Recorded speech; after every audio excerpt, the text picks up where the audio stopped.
ఓం నమో వెంకటేశాయ.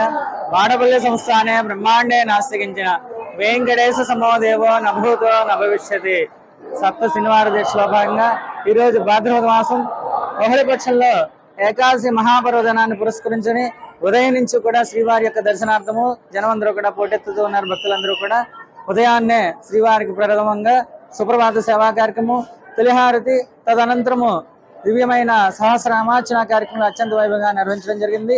తదనంతరము శ్రీవారి యొక్క భక్తుల దర్శనార్థమై స్వామిని తండోపతండములుగా ఈ రోజు స్వామివారిని దర్శించుకోవడం జరుగుతున్నది.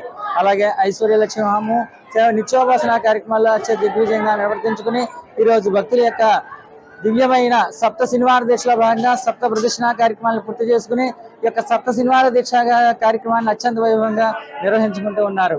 ఓం నమో వెంకటేశాయ.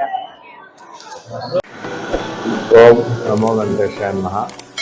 కోనసీమ తిరుపతిగా పేరుగాంచిన వాడపల్లి గ్రామంలో వేంచేస్తున్న శ్రీ వెంకటేశ్వర స్వామివారి సన్నిధిలో ఈ రోజున వేకుజామునే 3 గంటల నుండి స్వామివారి యొక్క సుప్రభాత సేవతో మొదలై తర్వాత 4:30 నుంచి భక్తులందరికీ కూడా స్వామివారి యొక్క దర్శనం కలగడానికి సకల ఏర్పాట్లు వేయడం జరిగింది. మరి ఇక్కడ 7 శనివారాలు 7 ప్రదక్షిణలుగా స్వామివారు ఇక్కడ ప్రసిద్ధి చెందారు.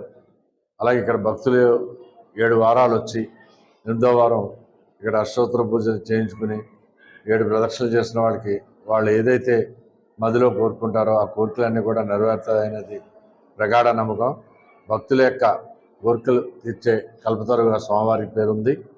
మరి అదే కాకుండా ఈవేళ వచ్చిన వాళ్ళందరికీ కూడా ఉచిత ప్రసాదం కానీ అలా సుమారుగా 30,000 మంది వచ్చే భక్తులందరికీ కూడా అన్నప్రసాదం ఏర్పాటు చేయడం కానీ జరిగింది. ఇప్పటి వరకు 40,000 మంది భక్తులు స్వామివారిని దర్శించుకున్నారు.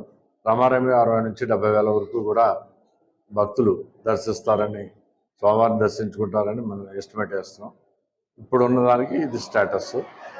అలాగే ఏదైనా ఇతరత్ర ఏదైనా చిన్న లోటుపాట్లు ఏమైనా ఉంటే భక్తులు మా దృష్టికి తీసుకొస్తే దాన్ని కూడా సరి చేసుకుంటామని చెప్పేసి మీ ద్వారా భక్తులందరికీ కూడా విజ్ఞప్తి చేస్తున్నాం.